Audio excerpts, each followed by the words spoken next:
Pues como bien ha dicho Manolo, qué importante es llevar a cabo la misión que el Señor nos ha dado. Y precisamente de eso vamos a hablar justamente ahora. Es un tema muy importante para la Iglesia del Señor, porque tenemos que entender cuál es el llamado que el Señor nos ha dado. Y hemos estado estudiando, pues, por las fechas en las que nos encontramos, aquella semana que solemos llamar la Semana Santa, la Semana de la Pasión, en la cual recordamos lo que Cristo Jesús hizo. Pero muchas veces olvidamos que después, unos días después, Él ascendió al cielo y nos dejó directrices muy claras sobre lo que hoy tenemos que hacer como iglesia. 2000 años después, esta misión de Dios sigue vigente, sigue en pie. Así que vamos a pedirle al Señor que nos ayude a comprenderla para poder llevarla a cabo y vivir como siervos del Señor, dispuestos, preparados, que cumplen con lo que su Señor demanda. Padre Santo, gracias por el privilegio de poder estar hoy aquí reunidos, Señor, sabiendo que tu palabra está entre nosotros, hablando a nuestros corazones, convenciendo de pecado. Y Señor, gracias porque desde luego que tú nos has dado un lugar, un motivo para ser, para existir, y queremos, oh Señor, vivir para esto, vivir para ti. Ayúdanos, Padre, en todo lo que hemos de hacer. Y fortalécenos, oh Señor, para vivir cumpliendo con tu palabra. En el santo nombre de Cristo Jesús pedimos esto. Amén. Pues te pido que me acompañes a Mateo 28. Estoy seguro que ya te suena lo que vamos a estar leyendo. Mateo 28, versículo 16 hasta el final. Es lo último que el Señor le dice a sus discípulos según el Evangelio de Mateo. Y dice así Mateo 28, 16 en adelante. Los 11 discípulos fueron a Galilea, al monte donde Jesús les había ordenado. Y cuando lo vieron, lo adoraron, aunque algunos dudaban. Pero Jesús se acercó y les dijo: toda potestad me es dada en los cielos y en la tierra. Por tanto, id y haced discípulos a todas las naciones, bautizándolos en el nombre del Padre, del Hijo y del Espíritu Santo, y enseñándoles a guardar todas las cosas que os he mandado. Sabed que yo estoy con vosotros todos los días hasta el fin del mundo. Eso es lo que el Señor le ordenó a sus discípulos según Mateo 28. Pero es que avanzamos un poco y vamos a Marcos 16 y nos vamos a dar cuenta que esta misma idea se encuentra presente en el final de este otro evangelio. Marcos 16 del 14 al 18. Dice que Jesús finalmente se apareció a los 11 y mientras estaban ellos sentados a la mesa, les reprochó su incredulidad y dureza de corazón, porque no habían creído a quienes le habían visto resucitado. Y les dijo: id por todo el mundo y predicad el evangelio a toda criatura. El que crea y sea bautizado será salvo, mas el que no crea será condenado. Y estas señales seguirán a los que crean. En mi nombre echarán fuera demonios y hablarán nuevas lenguas y tomarán serpientes en las manos. Aunque beban veneno, no les hará daño, y pondrán sus manos sobre los enfermos y sanarán. Y tras esto, el Señor ascendió. Tenemos una misión. Pero también tenemos como iglesia, y esto hay que reconocerlo, una falsa idea de lo que son las misiones.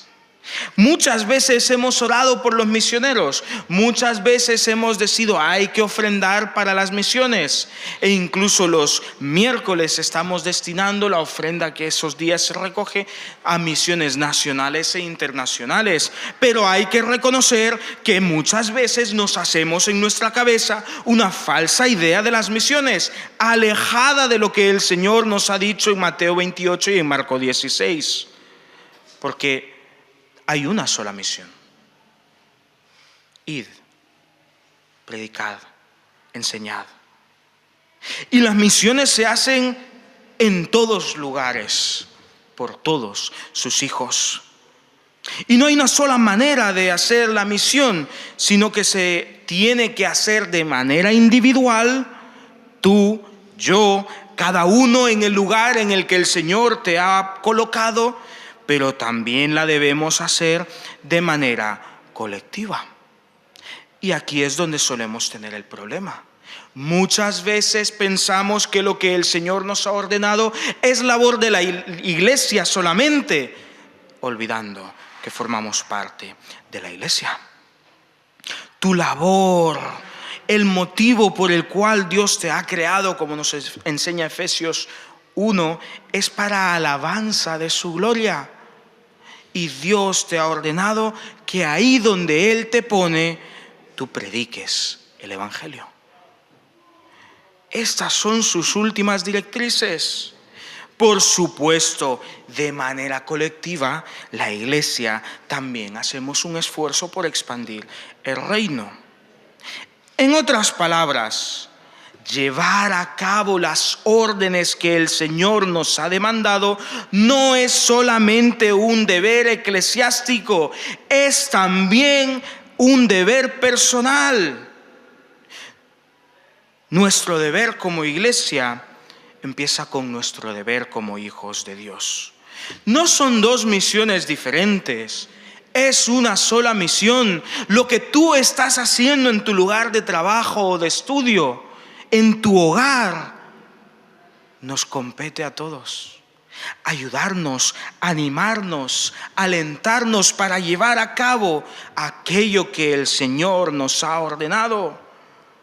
Las misiones son individuales y son colectivas, y no podemos separar estas dos realidades. Cuidado y te piensas que la labor de predicar el Evangelio es solamente de la iglesia, es tuya también. Cuidado si te piensas que en tu labor de predicar el Evangelio estás solo, te estamos aquí para ayudarte. Pero las misiones también son centrífugas y centrípetas. Centrífugas hacia fuera es expandir el reino de Dios por todo el mundo, como dice la primera parte de su dirección, id y haced discípulos. Pero también es centrípeto, es hacia adentro, es ayudar a los ciudadanos de este reino de Dios a crecer, porque la orden no termina ahí, sino que continúa diciendo, bautizándolos y enseñándoles. De manera que el Señor nos llama no solamente a predicar, sino también a educar en su palabra. Y este ha sido el fallo de la iglesia por mucho tiempo, pues muchas veces pensamos que solo tenemos que expandir la semilla y olvidamos nuestra labor de regarla. Qué importante es, hermanos, que entendamos que el Señor nos está llamando a un ministerio completo, y aunque es Él el que da crecimiento, nos quiere usar en cada proceso de las misiones. Según los datos que he podido encontrar respecto a los cristianos en el mundo, nos encontramos que son 2.4 mil millones, de los cuales el 37% somos protestantes. Y podríamos decir, vamos muy avanzados en la misión que el Señor nos ha dado. Pero no olvidemos, hermanos, que las cifras siempre cuentan a aquellos que nominalmente se dicen cristianos. En España podríamos decir que es un país bastante religioso, pues el 37% de su población se considera así. O podríamos decir que es no religioso, con un 41%. No que no crean en Dios, sino que no son religiosos, porque los ateos son un 16% y los agnósticos un 6%. Hermanos, nos encontramos, al menos hasta las fechas en las que yo investigué estas cifras, en el puesto número 16 como el país menos religioso del mundo. De manera que tenemos que elevar la importancia de la misión que Dios nos ha dado. Id, predicad, haced discípulos, enseñadles, bautizadlos. Esta Es la labor en la que como iglesia debemos ocuparnos. Hermanos, ¿de qué nos sirve tener un templo grande si no vamos a invitar que la gente entre? ¿De qué nos sirve tener una alabanza preciosa si nuestro corazón está en lucha con el llamado que el Señor nos ha dado? ¿De qué nos sirve todo esto si estamos desobedeciendo lo que el Señor ha demandado de nosotros? Tenemos que reflexionar en torno a esto. Y quizás por eso te preguntes, ¿cuál es tu papel en las misiones? Y entonces yo te pregunto, pues, ¿qué te ha dado Dios? Porque el que lidera la obra es Dios, y siempre es Dios. Él es el Señor de la misión. Y Él se compromete con su iglesia. Y Él capacita a sus miembros. De manera que comienza diciendo, toda potestad me es dada en el cielo y en la tierra. Id. Pero encierra esto también diciendo, yo estoy con vosotros todos los días hasta el fin del mundo. Él se ha comprometido con esta misión, con esta su iglesia, y Él no nos dejará huérfanos de ayuda. Él no nos dejará huérfanos de liderazgo. Él no nos dejará con un compromiso sin cumplir. De manera que la misión ha de ser llevada a cabo sí o sí. Es un imperativo que te ha dado Dios. Dice Mateo 25, 14 al 30, en una parábola en la que el Señor habla del reino de los cielos, diciendo, el reino de los cielos es como un hombre que al irse lejos llamó a sus siervos y les confió la administración de sus bienes. Conforme a su capacidad, a uno le dio 5 talentos, a otro 2 y a otro 1, y luego se fue de viaje. Y el que había recibido 5 talentos negoció con ellos y ganó otros 5. Y el que había recibido 2 ganó también otros 2. Pero el que había recibido 1 talento cavó un hoyo en la tierra y escondió el dinero de su señor. Después de mucho tiempo regresó el señor de aquellos siervos y arregló cuentas con ellos, y se acercó al que había recibido 5 talentos y le entregó otros 5 y le dijo, Señor, 5 talentos me entregaste, aquí tienes, he ganado otros 5 talentos. Y su señor le contestó, bien, siervo bueno y fiel, sobre poco has sido fiel y sobre mucho te pondré, entra en el gozo de tu señor. Se acercó también el que había recibido 2 talentos y dijo, Señor, 2 talentos me entregaste, aquí tienes, he ganado otros 2. Y su señor le contestó, bien, siervo bueno y fiel, sobre poco has sido fiel, sobre mucho te pondré, entra en el gozo de tu señor. Y se acercó el que había recibido 1 talento y dijo, Señor, sabía que eres hombre severo, que siega donde no sembraste y recoges donde no esparciste. Por ello tuve miedo y fui y escondí tu talento en la tierra. Aquí tienes lo que es tuyo. Y le respondió su señor, siervo malo y negligente, sabías que ciego donde no sembré y que recojo donde no esparcí, por tanto no debías haber dado mi dinero a los banqueros y al venir yo hubiera recibido lo que es mío con los intereses. Quitadle pues el talento y dádselo al que tiene 10, porque el que tiene se le dará y tendrá más, y el que no tiene, aún lo que tiene le será quitado. Y al siervo inútil, echadlo en las tinieblas de afuera, y ahí será el lloro y el rechinar de dientes. El reino de los cielos es así, dijo el Señor. Vuelvo a preguntar, ¿qué te ha dado Dios? Porque Dios no te ha dejado incapacitado de llevar a cabo su obra. Él no te ordena esperando que tú cumplas con tus capacidades. Él pone en ti capacidad. Él te capacita. Cuando Él llama, Él va adelante, Él va detrás y Él sostiene. De manera que te pregunto, ¿Qué dones te ha dado Dios? Porque Dios a todos sus hijos ha dado talentos.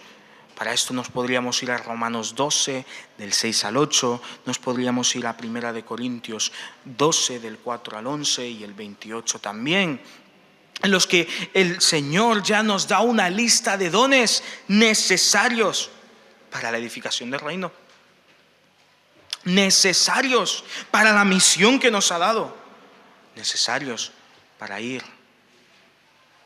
para compartir el Evangelio, para también ayudar en el crecimiento. Te pregunto, ¿cuál es la vocación que Dios ha puesto en ti? ¿Conoces dónde puedes en la iglesia ayudar a otros? ¿O estás satisfecho estando sentado? ¿Qué harás? ¿Te pondrás en acción? Pregúntate, ¿dónde vas a crecer como siervo de Dios? Porque el Señor te tiene en la iglesia no solo para recibir, sino también para dar. Porque nuestro Señor, el Señor demanda de donde no había.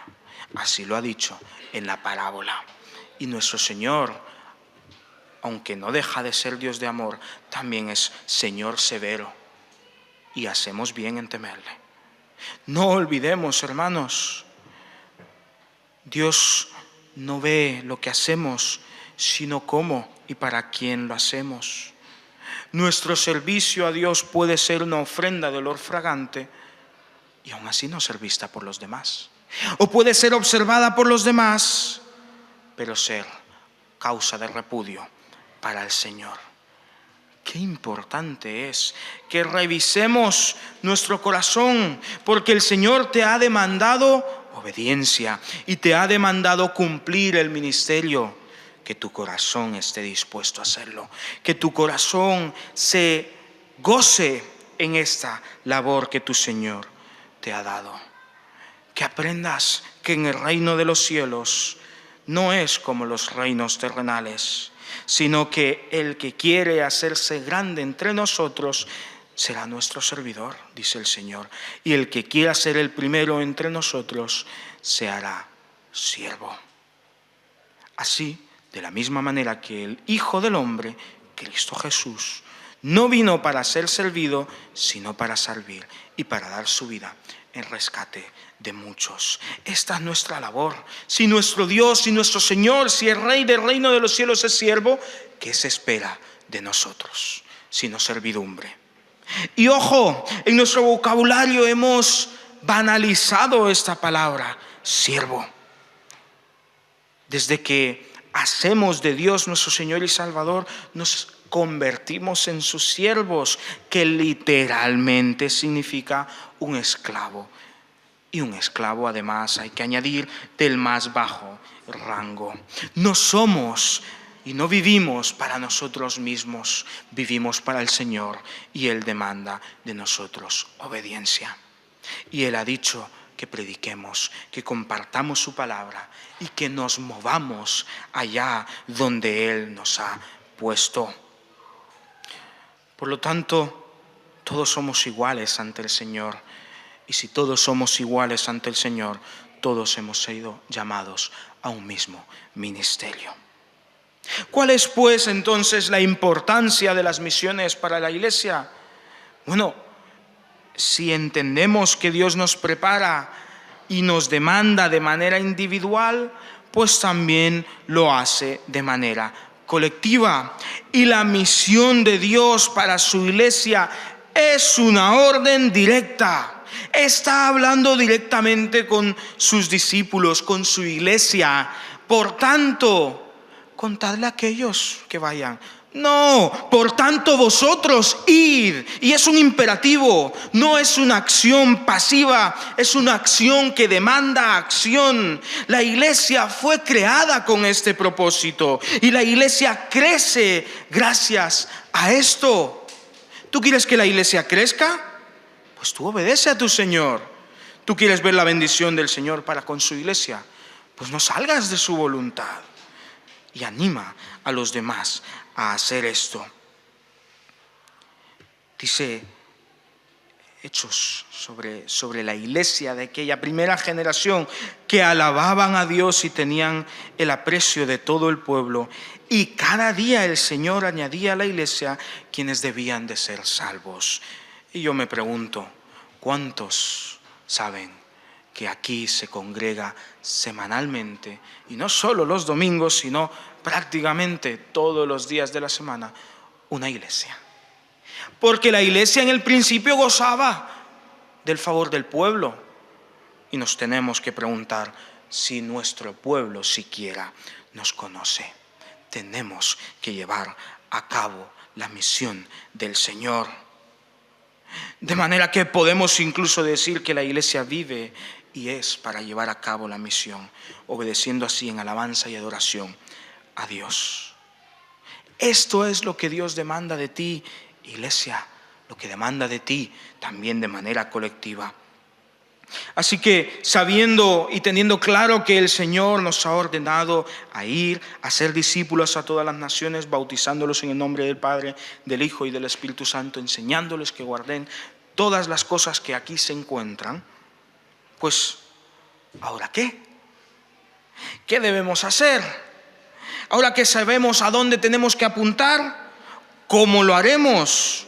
Bueno, recordemos que el Señor es el que está al frente de su iglesia, de manera que el primer paso siempre es consultar al líder, a nuestro Señor, a nuestro Rey.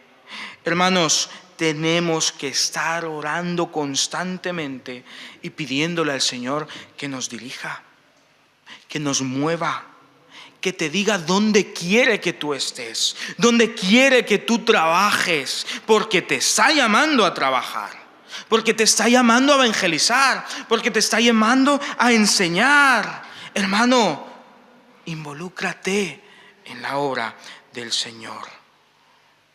Hay que pedirle dirección. Dice Proverbios 29, 18, en este caso leo, Dios habla hoy: donde no hay dirección divina, no hay orden, pero feliz el pueblo que cumple la ley de Dios. Qué importante, hermanos, es que nuestra visión individual, pero también colectiva, esté empapada por el Señor. Tenemos que consultarle. No podemos ser una iglesia que camina sin rumbo. Eso no existe. Nuestro Dios no nos mueve sin dirección. De manera que tenemos que ser una iglesia con visión. La visión nos ayudará a llevar a cabo la labor que Dios nos ha dado y de la cual tendremos que dar cuentas. Como iglesia, estamos en un punto de retos, estamos en un año de proyectos, pero estamos en un año en el que también debemos volver a redefinir nuestra visión y redefinir nuestro compromiso con el Señor, porque Él es claro y nos ha dicho: id, acción, movimiento. Que el Señor nos ayude en esta labor, porque si es lo último que le instruyó a su iglesia antes de ascender al cielo donde nos espera, pues desde luego que son palabras a las que hacemos bien en estar atentos. Dios es claro. Nosotros debemos actuar conforme a lo que Él nos ordena. ¿Dónde te quiere Dios? ¿Cómo te ha capacitado? ¿En qué debes mejorar? ¿Y cómo lo vas a hacer? Preguntas para que el Señor nos conteste de manera individual a cada uno de nosotros, pero también como iglesia. Id, iglesia, sigamos con nuestra labor. Y repito lo que ya nos ha anunciado Manolo: en esta labor, como iglesia, también nos comprometemos a capacitar y a incluso, a medida de nuestras posibilidades, a dar recursos. ¿Qué tal si te propones este año compartir una Biblia con propósito, a alguien a quien le hayas evangelizado? ¿Por qué no 2? ¿Por qué no 5? que el Señor nos ayude en este reto, que nos ayude también en los proyectos misioneros que tenemos. Que el viernes, hermanos, podamos todos ir a Beniel a orar, porque es un lugar que está en nuestro corazón. Pero el Señor no nos demanda solo a tenerle cariño a un lugar, sino también a la acción. Padre Santo, gracias, oh Señor, porque tú fuiste claro en tu palabra y tu palabra no pierde vigencia. Señor, que podamos fortalecernos en ti. Y gracias, Señor, porque es verdad que tú demandas de nosotros y eres un Dios y eres un Señor bastante demandante. Pero qué paz y qué alegría saber que tú demandas porque tú capacitas y que tú no pides más de lo que podamos dar. Y qué bendición saber que el Señor de la misión que ordena es el que va siempre al frente, liderando, es el que va siempre detrás, protegiendo, es el que va a nuestro alrededor, dirigiendo nuestra mirada hacia la meta. Bendito eres, oh Señor, por los siglos de los siglos, por todo cuanto has hecho. Y bendito eres, Señor, porque un día alguien, en cumplimiento de la misión que tú le diste, nos compartió el Evangelio. Y ahora que nosotros tomamos el testigo, ayúdanos a serte siervos fieles. En Cristo Jesús, Señor y Salvador de nuestra vida, el nombre que compartiremos, el nombre que predicaremos y que enseñaremos. Amén y amén. El Señor los bendiga.